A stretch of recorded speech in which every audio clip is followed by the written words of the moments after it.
Esta conferencia comenzará a grabarse. Hola, buenas tardes. Hola, Silvia, ¿cómo estás? muy bien, ¿y tú? Buenas tardes. Bien. Bueno, ¿empezamos la clase de hoy?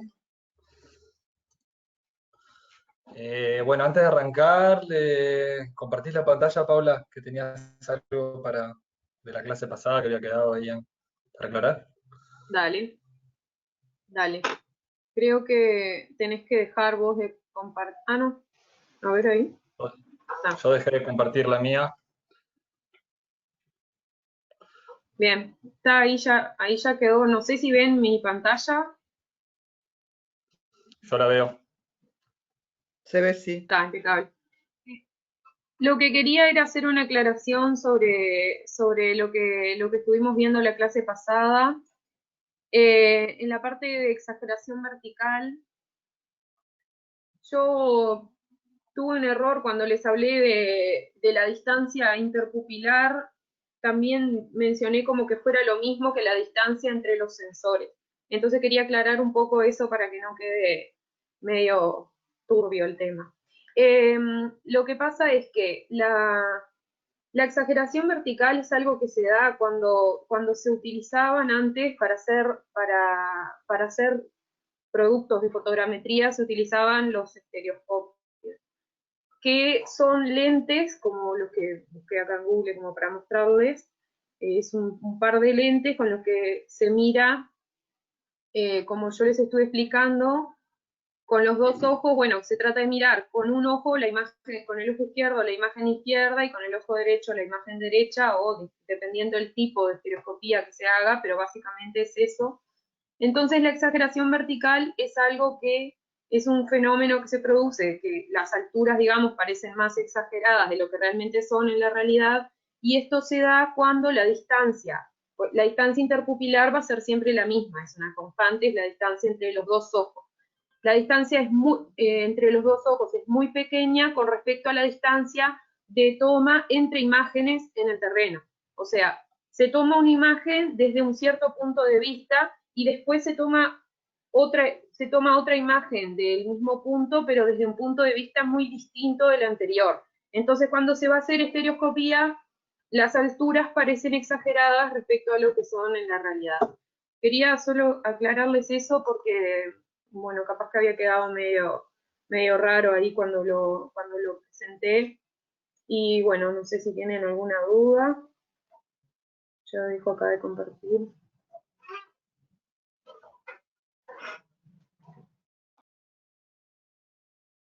Bien, buenísimo.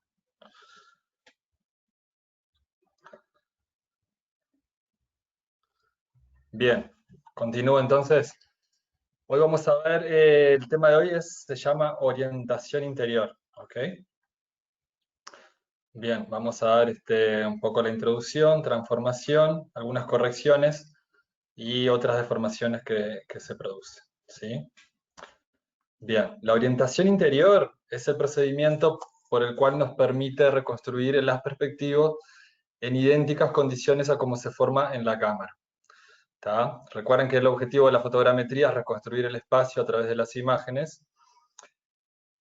Y esto es una transformación de coordenadas entre el sistema imagen y el sistema objeto o el sistema terreno. ¿Tá? Para eso utilizamos como una aproximación el principio de colinealidad, que expresa que la imagen de un punto, ¿tá? El centro perspectivo y el punto, punto real, material en el terreno, están alineados. ¿Tá? Ese es el principio en que se basa, uno de los principios en los cuales se basa la fotogrametría, o la fotografía, digamos. ¿Sí? Recuerden que el punto principal, ¿sí?, era la intersección del eje óptico con ya sea la película, lo que era la fotografía analógica, o lo que es el sensor en la fotografía digital. ¿Tá? Ahí en la imagen de la izquierda está marcada lo que es principal. Y ven que dicen marcas fiduciarias, ¿sí? Bien, ¿qué son las marcas fiduciarias? Las marcas fiduciarias existían en las fotos analógicas, ¿tá? Que es lo que hay a la derecha, ¿sí?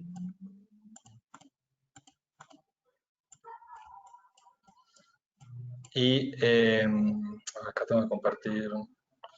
¿Tá? Y acá en la imagen de la derecha, perdón, esta imagen tiene 8 marcas fiduciarias, ¿sí? Después cuando hagamos el práctico vamos a ver bien qué son las marcas fiduciarias. Pero las marcas fiduciarias básicamente son marcas que tienen en la foto analógica que hay en la película, que nosotros conocemos las coordenadas de esas marcas, ¿ok? Y esas coordenadas nos va a servir como referencia para hacer la orientación interior, ¿tá? Acá en la primera, ¿vieron que dice ahí en negritas? Dice, esto es un sistema imagen y el sistema objeto, ¿tá? No, ahí está mal. No, está bien. Eso es de la fotografía en general. La imagen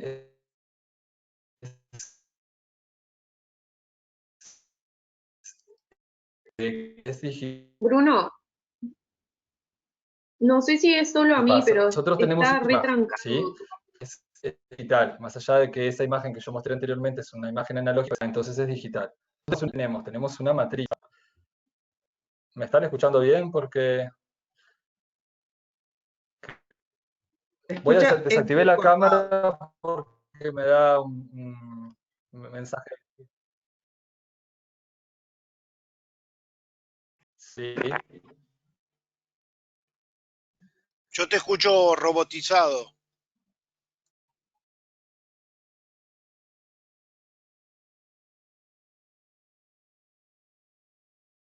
Perdón, ¿puede repetir? No sé qué dijeron que se cortó. Que yo te escucho la voz como robotizada. ¿Me pueden decir? Sí. Pará, Denme un momento que voy a compartir internet de mi teléfono porque me parece que el wifi de mi casa está medio... no está muy bien.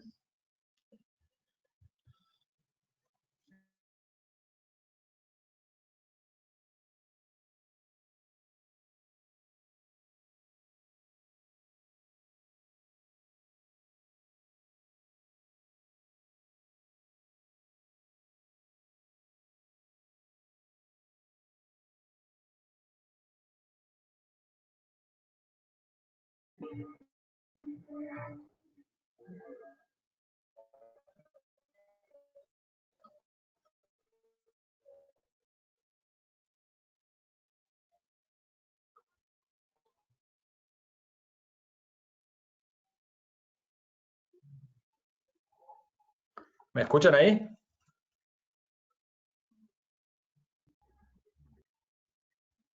Sí, se escucha. Hola. Sí, te escucha. Bueno. Voy a seguir sin cámara porque con la cámara no estaría funcionando. Bien.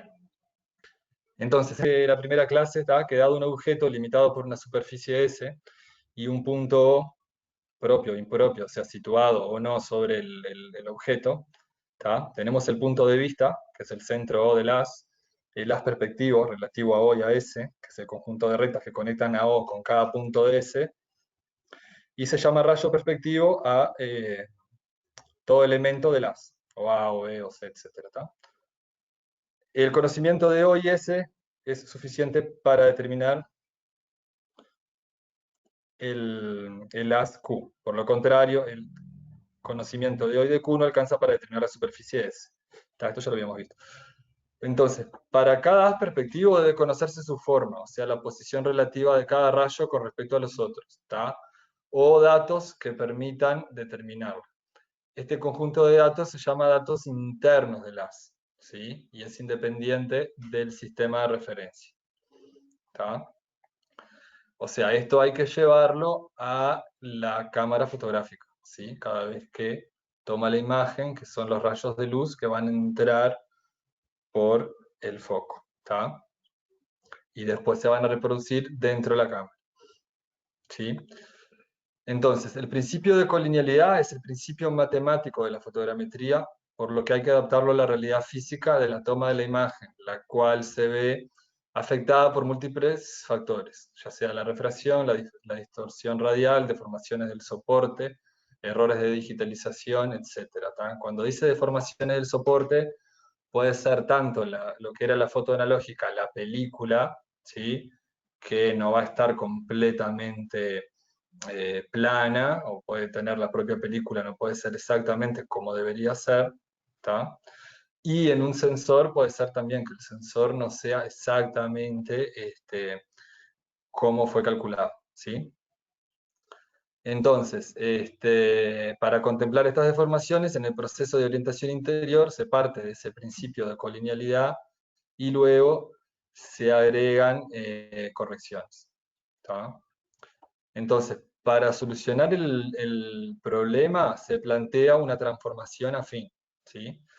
Una transformación afín que contempla los siguientes parámetros, entre ellos la no ortogonalidad de los ejes, rotación, traslación y cambio de escala distinto en ambos ejes, ¿tá? Ustedes siempre cuando hablamos de esto piensen en esa transformación que va a pasar del sistema objeto al sistema imagen, ¿sí? Y una transformación afín contempla las siguientes propiedades. Preserva las condiciones de colinealidad y coplanaridad y conserva la razón entre distancias en una línea, ¿sí? O sea que elementos que están en una misma línea en la imagen van a estar en una misma línea, que están en objetos que están en un mismo plano en la imagen van a estar en un mismo plano, y la razón entre distancias en una línea, yo qué sé, si una distancia es el doble que la otra, en la imagen de esa línea, esas distancias se van a conservar. ¿Ok? Bueno, acá vemos un poquito de lo que es una transformación lineal afín en el plano, ¿tá?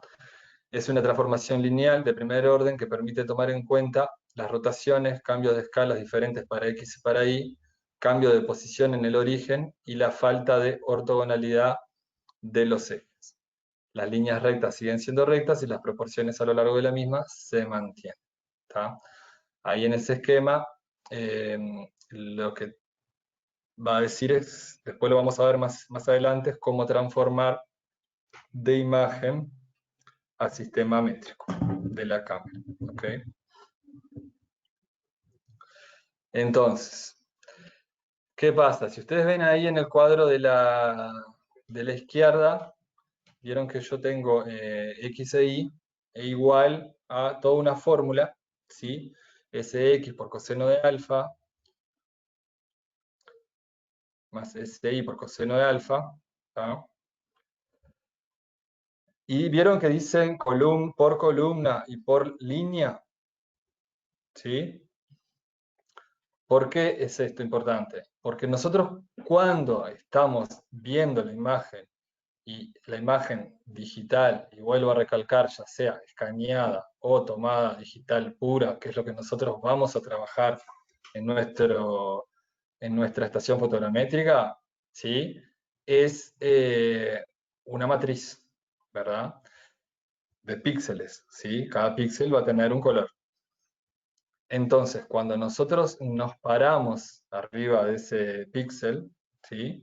Y cuando yo digo nos paramos, quiere decir que vamos a tener la imagen en nuestra pantalla y vamos a tener una marca, ¿sí?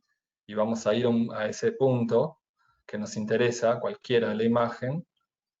¿Y qué va a leer el programa? El programa nos lee una columna y una línea, ¿no? En realidad, ahí está, debería ser fila, ¿está? Después lo voy a cambiar. Y, ¿qué pasa? Nos va a transformar de filas y columnas, o sea, la ubicación del píxel, va a pasar a X e Y, ¿sí?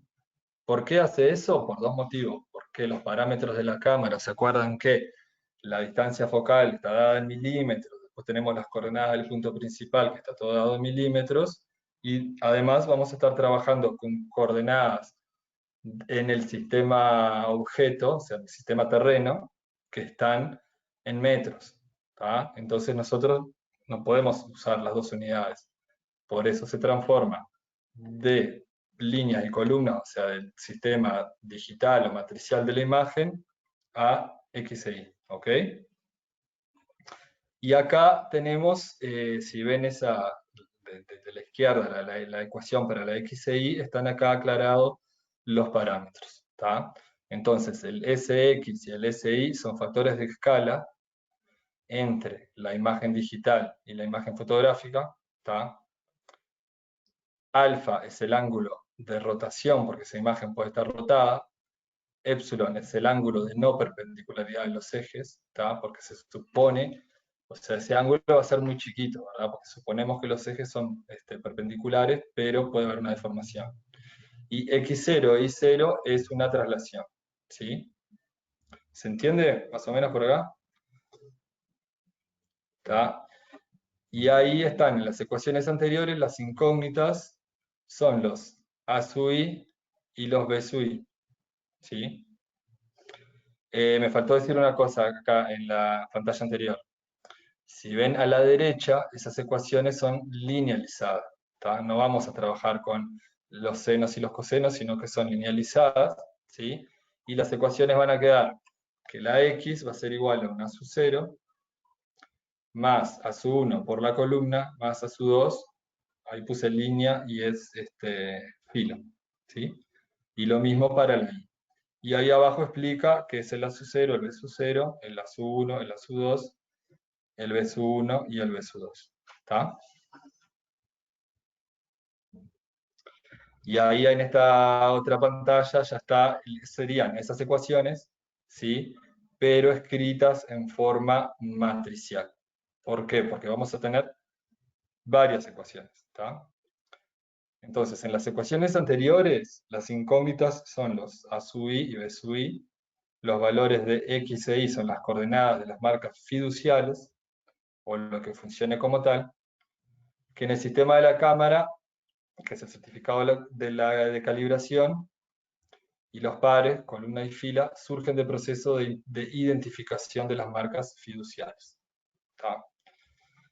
Entonces, nosotros tenemos 6 incógnitas, que es el a sub 0, a sub 1, b sub 0, b sub 1, perdón, a sub 0, a sub 1, a sub 2, b sub 0, b sub 1 y b sub 2. ¿Tá? Tenemos 6 incógnitas, pero se necesitan 6 observaciones. ¿Tá? Pero ¿qué pasa? Cada marca fiducial, ¿sí? Tenemos una X y una Y. ¿Ok? Entonces, en el peor de los casos, las fotos tienen 4 marcas fiduciales, por lo que se tendrán más observaciones que las necesarias. ¿Tá? Con 3 marcas fiduciales ya sería suficiente para hacer la orientación interior de una imagen. ¿Tá? Después cuando hagamos el práctico, creo que se va a entender mejor. ¿Sí? ¿Qué pasa? En las imágenes analógicas, como las que yo le mostré, en aquella teníamos 8 marcas fiduciales. ¿Tá? En las cámaras digitales, las imágenes digitales puras no tienen marcas fiduciales. Pero ¿qué se toma como marcas fiduciales? Los píxeles de las 4 esquinas. ¿Tá? Los 4 píxeles de la esquina. Y esos píxeles tienen coordenadas conocidas en X e Y. ¿Por qué? Porque sabemos la dimensión en milímetros de ese sensor. ¿Tá?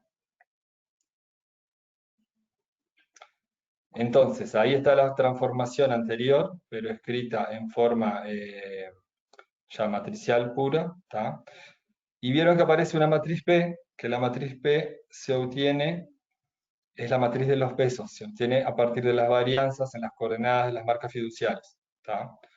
Pero esas coordenadas, si las consideramos sin error, entonces todas van a tener la misma matriz, la misma varianza, entonces la matriz peso es la matriz de identidad, por lo que la ecuación queda como está ahí abajo, ¿sí? O sea, lo mismo, pero sin la matriz P, ¿tá? Las operaciones anteriores hacen referencia al principio de colinealidad de manera teórica, pero en la realidad la formación de la imagen se ve afectada por otros factores, por lo cual tenemos que aplicar correcciones para acercarnos a la solución ideal. Y a ese proceso se le llama refinamiento de la imagen. ¿Sí? Bien. Primer problema que afecta a las imágenes. ¿Tá? Vieron que nosotros dijimos que en el punto... Si sube acá...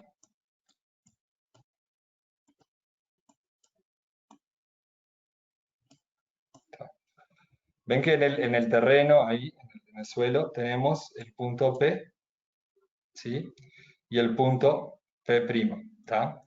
Entonces, tenemos que considerar que el punto P es el punto real, ¿sí? Que es un punto X que estamos identificando en la imagen.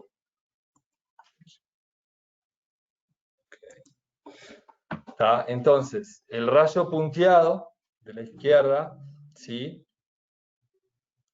Es el que pasa por el centro óptico y en la imagen, en la parte superior, deberíamos tener la imagen del punto P, que sería el P minúscula, ¿ok? Pero en la realidad, por la refracción, ¿tá? Y eso es un fenómeno que depende mucho también de las condiciones de atmósfera, eso va a variar según la temperatura, según la humedad, ¿tá? Los días que hace mucho calor, ese error va a ser mayor, ¿tá? El rayo va a ser ese rayo real que aparece curvo, ¿sí? Entonces, el punto que debería estar en P está en P', ¿tá? En la parte superior. Y ahí tenemos un delta R, ¿sí? ¿Por qué delta R? Porque esa distancia nosotros la vamos a medir desde el punto al centro, al punto principal de la foto, ¿tá? Entonces es una distancia radial, ¿sí? Y después si ustedes ven el punto P' en el suelo, se une la recta y va a ser el punto P' mayúscula en el terreno, ¿tá?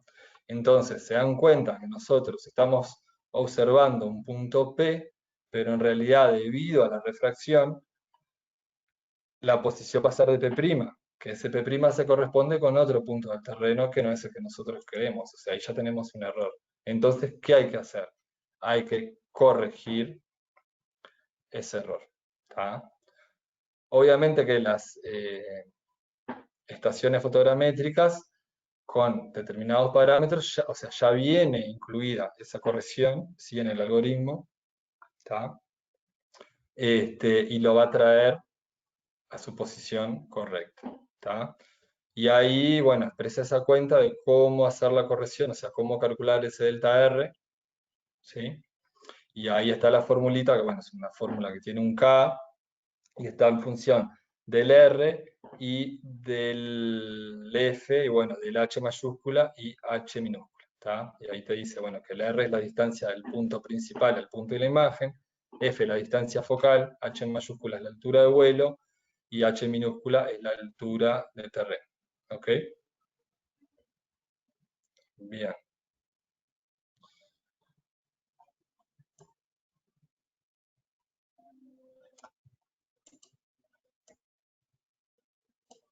Después, deformaciones geométricas, ¿tá? En una imagen aérea los objetos no se encuentran en su correcta posición planimétrica debido a distintas causas. Esto afecta la calidad de la imagen porque lo que va a afectar la calidad de las mediciones que se pretenden hacer sobre ellas, ¿sí? Hay un desplazamiento debido a la distorsión, hay un desplazamiento debido a la inclinación de la cámara y hay un desplazamiento debido al relieve, ¿tá? Una cosa que quería aclarar, que me preguntaron en la clase pasada, que cuando alguien me preguntó cuál era la tolerancia que había en altura, de la diferencia de altura entre una foto y la otra. No conseguí ese dato para los vuelos, digamos, con avión tradicionales, ¿tá? No lo conseguí, pero, o sea, lo que sí conseguí fue en los pliegos de los vuelos, por ejemplo, el vuelo de la IDE, ¿tá? Lo que te exigía era un máximo delta X, delta Y, delta Z, ¿sí? De la posición planificada con la posición que tiene el avión en el momento de la toma. Obviamente que esto se puede hablar ahora, que estos vuelos se hacen con GPS, ¿tá? Entonces, en este vuelo esa tolerancia era de 50 metros, ¿sí? O sea que quiere decir que el vuelo está planificado para que la toma sea a una determinada coordenada y esa variación en X, en Y y en Z puede ser de 50 metros como máximo, ¿tá? Así que yo me imagino que las anteriores, cuando no había GPS, deberían andar por ahí también. Pero hay una cosa a considerar, ¿no? O sea, la gente que hace estos vuelos o que los hacía antes que existiera el GPS, obviamente que gente con mucha práctica y los pilotos iban controlando, se iba, además del piloto, dos personas más en el vuelo, que iban controlando las fotos con instrumentos y a qué altura se la iba tomando, ¿tá? Y qué ruta iba siguiendo, con instrumentos ópticos o de medir presión y demás.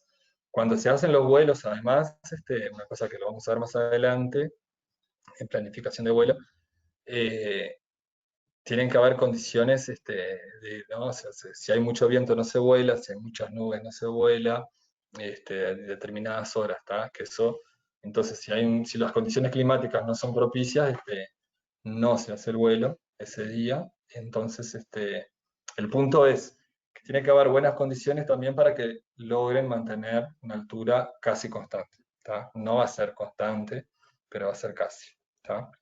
Bueno, volviendo a lo de ahora, ¿tá?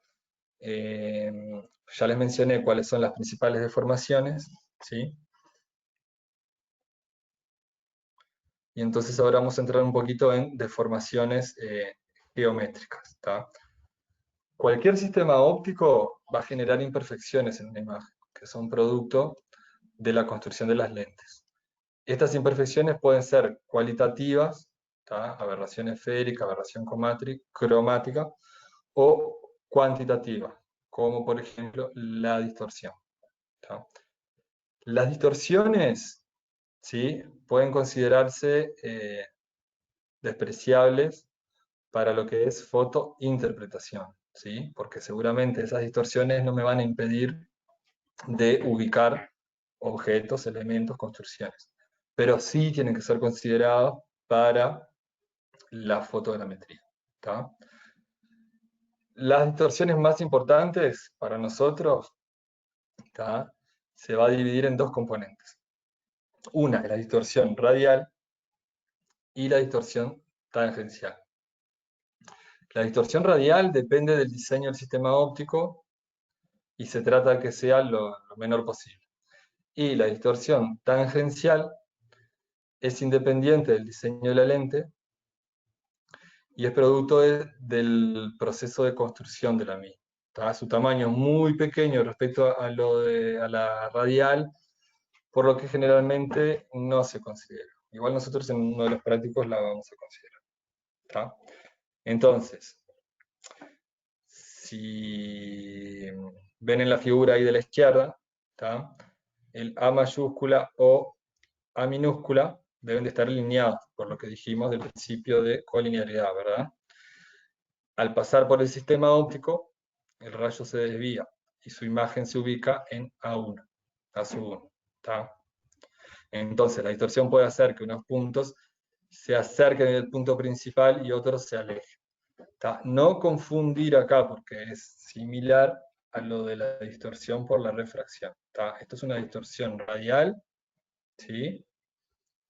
Que es producto de la fabricación del lente, ¿tá? O sea, fabricar los lentes es un proceso bastante complejo, y el lente es una superficie teórica que tendría que ser una parte de una parábola, ¿sí?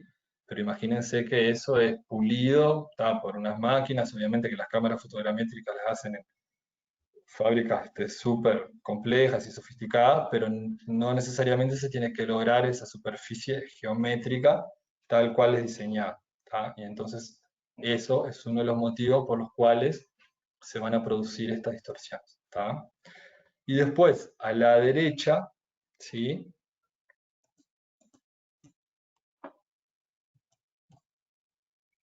¿Tá? Tenemos el punto P, mayúscula, punto P, perdón, que sería la posición ideal, o sea, donde tendría que estar la imagen, ¿sí? Eso representa el punto de la imagen, ¿tá? Pero va a estar, ¿dónde? En P', ¿sí? Que tenemos un DR, que es la distorsión radial, ¿ok? Que es la más importante, y un DT, que es la distorsión tangencial, ¿tá? Entonces, ¿qué hacemos nosotros con eso? Porque en la imagen nosotros vamos a tener el punto P', que debería ser P, ¿sí? Pero la imagen ya fue obtenida y el punto está mal, entre comillas. Estamos hablando que estas medidas son en micrones, ¿tá? O sea, ¿cómo se soluciona eso? Con parámetros de distorsión, ¿sí? Nosotros vamos a tener que ingresarle esos parámetros de distorsión al programa, a nuestro proyecto fotogramétrico en el software que estemos utilizando, y el propio software va a hacer los cálculos, ¿tá?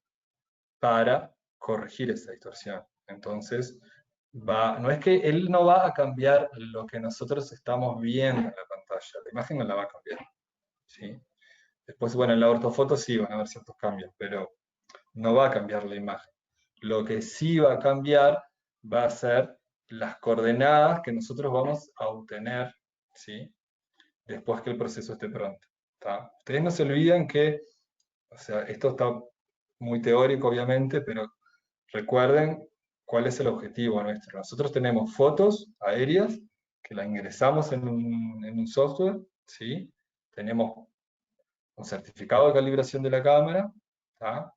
Y con todos esos datos nosotros vamos a hacer un proyecto fotogramétrico que es la restitución fotogramétrica. ¿Para qué? Para medir arriba de las fotos, para obtener un modelo 3D de terreno y para tener una ortofoto, ¿tá? O sea, ese es el objetivo, ¿sí? Obtener coordenadas de todos los puntos del terreno que están en las imágenes, ¿ok? Y entonces queremos que esas coordenadas sean correctas, ¿tá? O lo mejor que se pueda. Bien. Entonces, volviendo a la distorsión tangencial, radial. Los rayos luminosos son desviados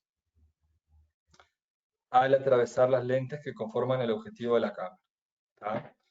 Los valores de la distorsión se determinan a partir del proceso de calibración de la cámara, ¿tá? Y esos valores, ¿qué pasa? Se pueden presentar en función del radio o del ángulo en el centro de perspectiva, ¿tá? ¿Y qué pasa? En las cámaras más modernas, ya no tan modernas, esos parámetros, ¿tá? Nos van a venir dados, en algunos casos van a venir dados y en otros casos lo vamos a tener que calcular, ¿sí? Y son coeficientes de un polinomio, ¿sí?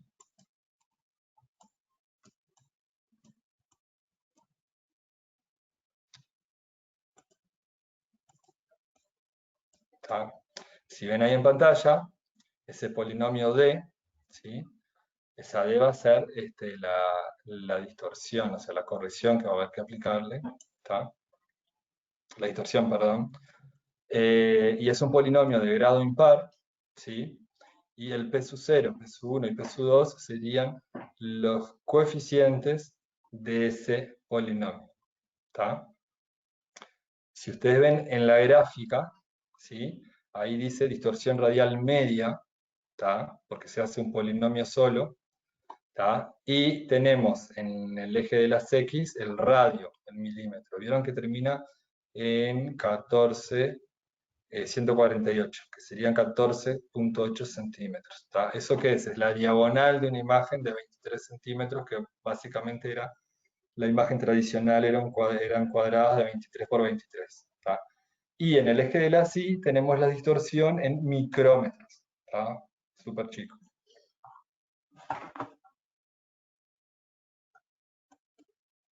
Y acá a la derecha, en esta imagen que voy a mostrar ahora, es una tabla que viene dada, ¿sí?, en un certificado de calibración. ¿Tá? ¿Qué quiere decir en esta tabla? Vieron que a la izquierda tenemos la columna radio, ¿sí?, que está en milímetros. ¿Sí? Entonces, nosotros tenemos el radio, o sea, va a ser la distancia radial desde el centro de la imagen. ¿Tá? Entonces tenemos 10 milímetros, 20, 30, 40, 50, bla, bla, bla, hasta 148. ¿Ok? Y a la derecha vieron que tenemos 1, 3, 2, 4, ¿sí?, que son las semidiagonales. ¿Sí? Ustedes imagínense que tienen 4 semidiagonales. ¿Tá? ¿Qué quiere decir eso? Por ejemplo, si tengo el radio de 30 y en la semidiagonal 1, ¿sí?, me dice menos 0,4. ¿Ok? ¿Qué quiere decir eso? Que a 3 centímetros del centro en esa semidiagonal, la distorsión radial es de menos 0,4 micrómetros. ¿Sí? Y hacia afuera o hacia adentro, o sea, hacia el exterior de la foto o hacia el centro. En este caso es hacia el centro. ¿Cómo sé yo? Bueno, ahí está en inglés, pero dice positive values denote the image displacement away from center. O sea que valores positivos son distorsiones hacia afuera. ¿Sí? Valores negativos son hacia el centro. Y en la columna más de la derecha, que dice mean, que es la media, ¿tá?, lo que hace es hacer el promedio de las 4 distorsiones y te da una sola. ¿Tá? Es medio raro eso porque tenemos distorsiones diferentes en los 4 semidiagonales, pero bueno, es como lo usa. Entonces, yo voy a calcular se podría hacer un polinomio para cada semieje. ¿Tá? Teóricamente se lo puede hacer, pero el sistema funciona con uno. ¿Sí? ¿Se entendió esto?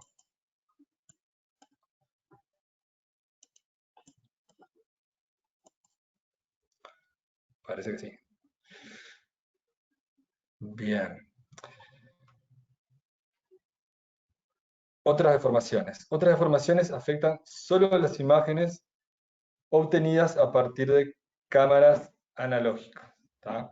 La principal es la que proviene de las deformaciones que sufre el soporte en el que se genera la imagen, ¿sí?, donde está la película.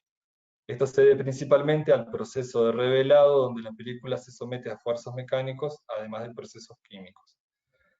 Estos errores son muy difíciles de modelar y se reducen haciendo que la base sobre la que se genera la imagen sea muy estable. ¿Tá? Si se quiere modelar de manera rigurosa, es necesario recurrir a unas placas de calibración. Esto estamos hablando todo de fotografía analógica, ¿tá? Y eso que dice que se reduce haciendo que la base sea muy estable, por ejemplo, en las cámaras fotogramétricas analógicas. ¿Tá? Estamos hablando de una cámara que es del tamaño de una mesa chica, ¿tá?, y de una película que cada imagen tiene 23 por 23 centímetros. ¿Sí? Entonces, en el momento que se iba a tomar esa imagen, para que tengan una idea, el soporte tenía como unos agujeritos, ¿tá?, que como que chupaba el aire para que la película estuviera absolutamente plana en el momento de sacar la foto. ¿Tá? Obviamente que ahora con el vuelo de la IDE ya se ha hecho con una cámara digital, pero hasta antes de ese vuelo las fotos que se usaban acá en Uruguay eran muchas, del vuelo del 76, que eran imágenes analógicas, escaneadas, pero bueno, imágenes analógicas, en fin. ¿Tá? Bien, ¿qué pasaba con esas imágenes? Esas imágenes eran escaneadas con escáner profesional, ¿sí?, pero también se introducían errores, ¿tá?, debido a las imperfecciones del propio escáner, por lo cual la imagen original no es exactamente igual a la digitalizada por este medio. ¿tá? También se pueden modelar estas deformaciones a través de placas de calibración y una transformación afín, ¿sí? O sea, podemos calcular parámetros de transformación entre lo que es y lo que debería ser para aplicar correcciones, ¿sí? Las imágenes que son originalmente digitales no sufren estas deformaciones, ¿sí? Pero aparecen otras, como por ejemplo las producidas por la conversión de las cargas en señales continuas, o sea, cuestiones electrónicas que también van a afectar las imágenes digitales puras, ¿tá? Bien, entonces, en la orientación interior, ¿tá? La calidad de la misma se encuentra principalmente afectada por dos parámetros, ¿sí? Uno es la media de las distorsiones, ¿tá? El hecho de que se trabaje con una distorsión media para la corrección de las mismas hace que el proceso en sí ya introduzca un error. Se podrían utilizar otros procesos de ajuste para la distorsión, como por ejemplo un ajuste por mínimos cuadrados o una superficie que la representa. Y la ubicación de las marcas fiduciales, ¿sí? Las marcas fiduciales reflejan una medida de la calidad del proceso, ¿tá? Como el cálculo de los parámetros de transformación se hace a través de mínimos cuadrados, siempre voy a tener un RMSE, un error cuadrático medio, que va a ser indicador de la calidad del ajuste. Y bueno, esto sería la lectura recomendada y la bibliografía, que sería el capítulo 13 del Schenk. La semana pasada, alguien, creo que fue Carolina, preguntó sobre el Schenk, ese libro lo tenemos en el instituto y ahora ni bien vayamos a facultad, vamos a ver de escanear algunos capítulos, ¿tá? Y subirlos por un tiempo, porque es un libro que no se puede subir, dejarlo ahí subido como los otros, ¿tá? Les quiero mostrar acá. ¿Llegan a ver ahí la marca en pantalla? Sí, se ve. ¿Se ve? Bien. Esta imagen que estoy mostrando acá, que es una de las imágenes que vamos a trabajar, tiene 8 marcas fiduciales, ¿tá? ¿Qué pasa con esas marcas? Esas marcas, o sea, nosotros vamos a trabajar y va a venir en el certificado de calibración, vamos a tener las coordenadas, ¿sí?, de esas marcas, ¿tá? ¿Qué pasa? Las coordenadas de esas marcas van a estar en milímetros, ¿ok? Y esas coordenadas de esas marcas son las que vamos a pasar de píxeles, ¿sí?, a milímetros, y con esas coordenadas vamos a tener los coeficientes de transformación que van a ser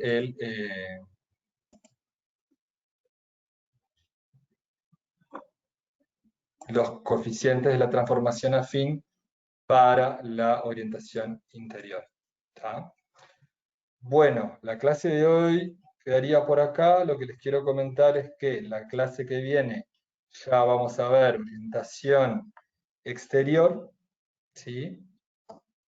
Y después ya vamos a empezar a poner la cámara a ver si funciona. Si se corta el audio me avisa. Y ya vamos a empezar con la otra semana con el práctico, con el iFoto, ¿tá? Para que vayamos ya trabajando con imágenes, así no queda tan solo teórico y se va entendiendo un poquito más estos temas, ¿tá? Pero la clase que viene vemos orientación exterior y ya les paso los datos del software que tienen que bajar y bueno, las imágenes y tal, y ya vamos a ver cómo instrumentamos ese tema que virtual va a ser un poco diferente, pero vemos cómo arreglamos. ¿Ok? ¿Alguna duda? Ya voy a subir en un rato la diapositiva de la clase de hoy y la clase grabada. Vieron que cambiamos la clase al canal de geomática, ¿tá? Ya van a estar todas ahí. ¿Qué más tenía para decirles? Si alguien tiene computadora creo que casi nos quedan muchas, pero con computadora de 32 bits, me avisa, porque la versión de 32 bits del programa es un poquito diferente, ¿está? Pero eso nada, tranquilo, lo van viendo. ¿Estamos?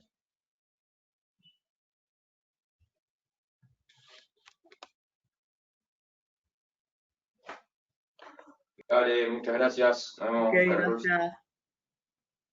Bueno, hasta luego. Qué bajones.